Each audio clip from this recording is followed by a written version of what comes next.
Welcome back to Estranged Mom content. Now, I was hoping we were done with them, but they have 2 new videos. And unfortunately, that means I am going to watch them.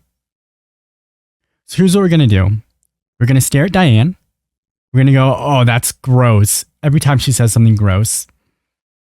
Then we're going to make a little YouTube video out of it. If you have not been around for Estranged Parent TikTok, Estranged Parent YouTube, Estranged Parent period, it's a bunch of like, so far it's moms. So far it's a bunch of moms who are estranged from their children whose adult children have decided not to talk to them, and they don't take it good. They just don't take it good. And they don't respect boundaries, and they don't do a single thing but victimize themselves. And so it's infuriating to watch. But a lot of the YouTube comments have been like, I'm glad that you made this video because I could not watch this alone. And that makes sense. I'm already so mad at Diane. Oh, dude, fix your mic. Like, look, there's so much static. Notes. I'm gonna read her notes, aren't I? Video 1. You can heal from your parental estrangement. In the fall of 2020, our firstborn child kicked us out of her life. And she hasn't spoken to us since. I shared my story on YouTube for the benefit of other parents, and the response has been a mix of incredible support, but also some outrage. When we got the angry email declaring that she was going no contact over politics, my husband and I were stunned. We didn't know how to react first, and we went through every emotion imaginable: confusion, anger, sadness, shame, resentment. It's bullet points, but the bullet points are breaking up full sentences. Like, there's not... I think you should have notes. I agree. You should have notes. You should know what you want to say so that you have a chance to say it. Otherwise, you're going to leave stuff out. These aren't notes. Like, why do you have to write down the way you feel about the relationship you have with your daughter? Why can't you just say, hey, I'm a mom and this is how I feel? Instead, you have to go, I think she's wrong. Here's why. Notes. I hate the static. Sorry. For those of you who are watching now and on YouTube, sorry about the static. That's her video. That's her video. That's her video. I can try and cut that out. I could try and like fix that, but I will find out. So in the fall of 2020, our firstborn child kicked us out of her life and went no contact and has not spoken to us since. We should prescribe to the idea that words matter. And the way things are said matter. I care less about the tone in which things are said than I do the actual words. But I care about the words. And so when she says, our daughter kicked us out of her life, it is so different than saying, our daughter made the choice to exclude us from her life going forward, or our daughter made the choice to move on from us. Everything that is going to come out of her mouth is a different way of blaming her daughter for her own actions, for her own consequences to her own actions. I shared my story here on YouTube in kind of a different way than is usually done on YouTube. I made it a little bit artsy. It was just a different way to communicate what it feels like to deal with a loss of this magnitude. In going through the comments and the way that we went through this video, I don't think there's anything inherently wrong with creating this sort of mini documentary out of what you went through or what you put your daughter through. In the same way that you may scrapbook about it or that you may make other types of art about it. I don't think there's anything wrong with coloring it. I do think that when you change the narrative into creating this sort of mini documentary where you blame your daughter for an estrangement you obviously caused, and you force a perspective that makes it seem like it's not your fault at all, that's gross. Now, when we get into the specifics, right? When we get into what was actually made and we get into talking about this is about her daughter who has to not be contacted, and she's very much contacting her daughter, it does get gross. It does. And it is very much stalking her daughter on social media and just like refusing to let go, refusing to follow a boundary that was given to her. It was from my perspective as a mom going through it. I can't know my daughter's side because she refuses to speak to us. I did this video for the benefit of other parents. It's been almost a year now that it's been out. I hemmed and hawed about telling that story. But when my daughter started talking about her estrangement on TikTok publicly, I figured, well, if she can speak about her situation, I can speak about mine. And the reason I did it... We went through the daughter's TikTok. We did. We found the TikTok. I went through a ton of her videos. I'm not going to out it here. You guys can try and find it if you want. Her daughter did not speak about the estrangement. Her daughter never got on camera and said, I stopped talking to my parents because. She did make a couple of videos that were like, oh, when your parents, blah, blah, just like random generic stuff that if you didn't know they were estranged, you wouldn't be able to really guess. It's just people making videos. However, I do believe those came out after Diane's first video. So she's again flipping this narrative, being like, well, she talked about it, so can I. Well, no, you spoke about it first. She made videos adjacent to it. Her mom started responding and she was super respectful. Oh, I bet. The kids are always way more respectful than the parents. Always. Always. I've yet to find an example where the parents were like the sane ones. And you know, normally that sucks because normally parents who do end up cuddling their kids and who should be the ones to cut off that communication are just being parents. And they just do not want to let their kids go despite what's happening. So that's an awful situation to be in. But that's not what we're talking about. We're talking about people who are bad parents who are blaming their children for their own actions. It was because I had a feeling that there were other parents out there going through the same thing, but were hiding it because they're ashamed. It is a shameful thing. You should be ashamed. I'm going to be so real. You should be ashamed. I'm someone whose people is beat shame into them. I walk around with so much of it. There's more than my body weight of shame just latched onto me. And there are so many things in my life I force myself to speak of, even when I don't want to, because I know that's how I'm going to just force myself to grow as a person. You should be ashamed of raising children who then go on to dislike you for very valid reasons. Child kicks you out of your life, everyone, is like, what did you do? Yeah. And that's what we were wondering too. Oh, I hated that. What did you do? And that's what we're wondering too. She gave us a list of reasons, a list of things that we did, and they just don't make sense. Those are just not, I don't agree. Short synopsis of what she did. So everything is from the perspective of Diane, which is this woman. And in the first video she put out, she made a little documentary, which is essentially blaming her daughter for the no contact. In it, her daughter had sent an email with like a ton of bullet points of like reasons, right? And she blurred all of them out except one. She blurred them all out except one. And the one that she didn't blur out was the politics. And her response to it was, and I feel like that had to be more with my husband Ted because I'm not even that political. But then in in the next few videos, and also in a couple of her live streams, she's hinted at being like a big Trumper, right?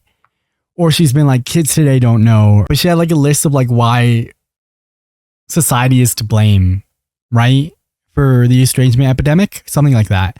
And in it, she's very right-wing is what it ends up being. We know one reason. We don't know the rest. She blurred them out and just won't talk about them. The response to this video has been an incredible mix of heartfelt support from parents who have either gone through it or who have friends going through it or who have a high level of empathy for understanding what it might feel like if they were to go through it. So here's the thing about empathy is that if you just shut up, Diane, if Diane said, my daughter and I don't speak and it hurts, you would have so many people going, hey, that sucks. That's a terrible position to be in. And I hope that you are able to recover from it. That is a terrible place to be. Instead, you make 18 videos blaming your daughter and we're supposed to empathize with that. We're supposed to empathize with you being a bad mom. But on the flip side of that, there was also an incredible amount of outrage that came as a result of this video as well, which was you being a bad parent. Really surprising. I mean, yes, I believe her when she says it was surprising. I believe her when she says, when I put out my truth, I didn't understand that it would get backlash, because everyone else can see that she's a psychopath, or that she's at the very least a narcissist, but she can't. So she's never going to get that. I'm just a mom sharing my experience. Granted, I am sharing it in a bit of a cinematic vlog essay style, so it's not the usual way of sharing. We could get over the fact that it's cinematic and that it's dramatized if it wasn't forcing the perspective of your daughter being wrong when she very obviously is not. If you had written an essay about how hard it is to be an estranged mom, that would be a lot more forgiving than how the essay you wrote being, I'm an estranged parent and it's all my daughter's fault, which is what you did. But it is my story. It's how I felt. It's how I progressed. And from the comments I've received from parents going through it, I know that they completely get it. This is so similar to their experience. And these were the people that I made this video for.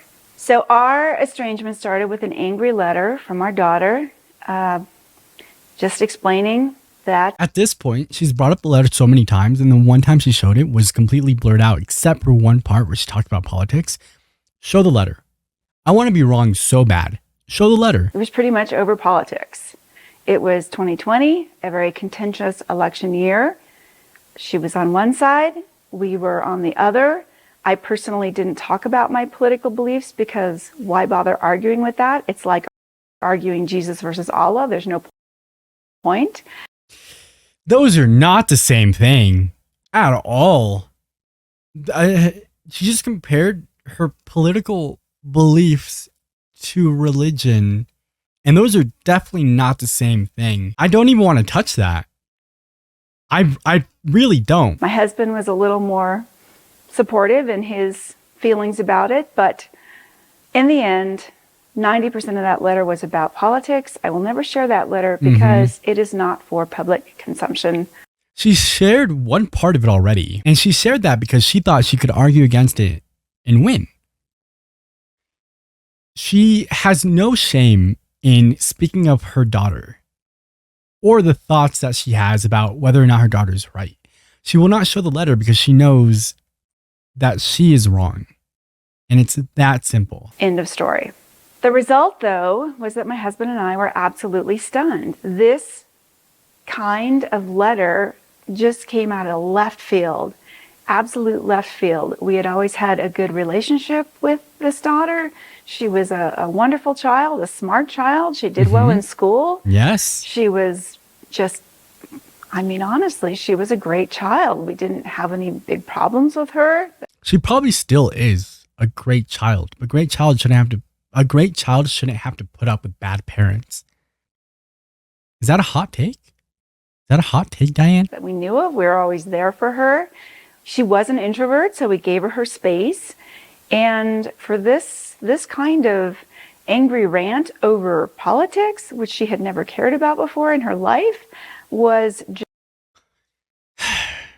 So let's go all the way back to 2020, when a lot of people who, I don't want to say didn't care about politics, but a lot of people who didn't have their daily lives affected by it and didn't have to think about it too hard. Also, her daughter's what, like 20 at the time? Didn't have to think about it too hard. So now it's 2020. You have Donald Trump, you have Joe Biden. You have one person who has been racist and misogynistic and a green light for people with those similar ideas to shove them down people's throats in the public setting against Joe Biden. So she probably goes, Mom, I am someone who belongs to a couple of these categories who are being harassed because people are now feeling like they can be hateful and spiteful and physically violent against people because the president is going, send them back, whatever he's doing that week. And she's going up to you and she's going, this person is hurtful for me and my people. And you're going, I don't know. He held up a Bible upside down. I kind of like that. I don't know. It's just not that hard to not be a bad person. No one's telling you to be a good person. I've had this talk a few times. You don't have to go out and be a good person. You don't have to change the world, and you don't have to take care of everyone you meet. But you should try not being a bad one. I think Diane's a bad person. Just completely, it took us aback. We were shocked, stunned. We didn't know what to do. We literally did not know what to do. There was no playbook for what to do in this situation. So because we really didn't know how to react, we went through every emotion possible. I mean, of course, there was shock, and then there was more shock and confusion and sort of, what do we do here? And what caused this? And yes, there was self-reflection, like what could we have done to make her so mad? Why is she... Self-reflection doesn't matter when you get lost at staring yourself in the mirror. Like, that's it. You're going to look at yourself and go, wow, and just say nice things about yourself that aren't true. She's so upset about an election, you know, of all things. I mean, honestly, whether you put A or B into office, it almost doesn't matter at this point because the deep government runs the show. So why all the anger over this? It just, we were... Why all the anger? We were blindsided, absolutely blindsided. So the emotions ran from the confusion into shame and anger and resentment, bitterness, you name it, we felt it. And ultimately, as parents, we felt betrayed after all of the love and energy and effort and goodwill that we had put into. A lot of the comments have said what is being said or what is meant to be said. Your children, unfortunately, do not owe you anything. They don't. For raising them, they don't. And we get into this like argument about whether or not you should pay your parents back for raising you. If your parents raise you with enough loving and understanding to want to stick by them, you will find a way to pay them back. You just will. But when they raise you to leave, it's not your job to come back. I don't think anyone has children with the intention of being a bad parent, but I'm not surprised when there's so many of them. Having our child and raising our child in the best way that we knew how and giving her a nice childhood, or so we thought. You know, she didn't want for anything. I mean, materially, we gave her the, you know, whatever attention she was willing to accept. Like I said, she was an extreme introvert, so we did give her space as well so that she could recoup. She didn't want for anything is a good point. She probably just wanted to be loved and understood, and you very obviously missed that. So congrats on getting her from age 0 to 18. You did a bad job of raising her. And she deserved better. I think it's more code for like she was introverted, and instead of trying to find a way to understand her, we left her alone. Instead of trying to find what she needed as an introvert, we put her in a room and said, well, she doesn't want to hang out with us. We had been talking to her, you know, through college, after college. Generally, we'd had an open, caring relationship where she felt free to come to us with so many issues. I mean, she came to us with some really serious issues. We talked it out. Everything was fine. And so to be rejected over something like politics just seemed out of whack. It just seemed disproportionately awful. You know, to be rejected for rejecting the person that she is and causing active harm to her. It's wild. Just politics. So that was our story. Every estrangement is unique. If it's just politics, you would have been able to let it go. Like, that's something that people don't get. If it's really just politics and it doesn't matter that much, you would have just lied to her. Be like, oh, you know what? You're right. You know how many times in my life I've been in the middle of an argument with someone, not like a yelling type of thing to where like we disagree on something, and to end it or to move on, or because I don't care that deeply, I go, you're right. No, true. Yeah, no, you're good. Right. No, sorry. My bad, G.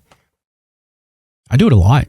I've done it a lot. You can't say just politics when you're standing here going, we're going to keep doing it. But that was our story. So this began the most painful journey of our lives. We spent 3 years just kind of bumbling around, trying to figure out, what do we do? Where do we go? How do we react? What's the right thing to do? What's the wrong thing to do?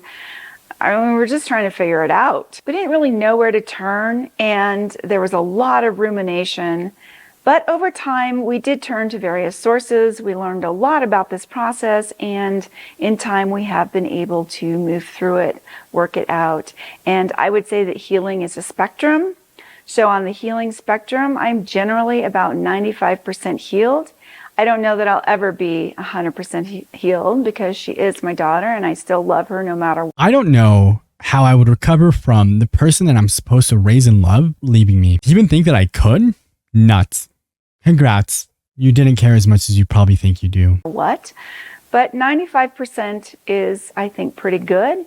And my husband and I are able to move on with our lives. We're finding new purpose, new joy, new memories, new traditions, and I want to help you do the same. We've essentially let go with love. And while that door is always open for her if she ever wants to come through it again, we understand that she may never come through it again, and that's her choice. And so be it. And we will go on and make the best of our lives. Our happiness doesn't depend on what she does or doesn't decide to do, so we are essentially free. Now, I just want to say here, I'm not a therapist. I'm just a mom who's gone through this hellscape, and I'm here to help anybody else who's interested in my experience get through their own personal hellscape. If you need therapy, get a therapist. This is just a different kind of approach. I'm just sharing my experience, and hopefully it will help someone out there. So I'm creating this short video series to help you go from heartbreak to healing so that you can find the joy and purpose in your life again. I've broken this down into 6 I so badly just want to see like a therapist talk to this woman. Stages, and I'm just going to briefly walk you through what they are so that you'll know what to expect.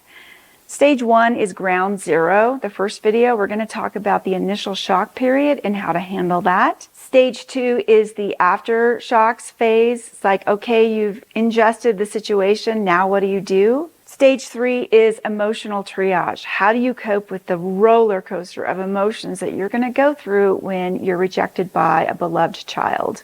Video 4 is going to be about deep reflection, and we're really going to look back into ourselves and look at, what can I control? What can't I control? What did I do? What did I not do? And we're going to come to some kind of resolution around that. Video 4 is going to be about radical acceptance. That is, how do you get to the point where you are able to accept what is, make peace with it, and move on with your life? And then video 6, stage 6, is going to be letting go with love. How do you do it? How do you let go of this child with love, set them free, set yourself free, and get on with living your best possible life moving forward?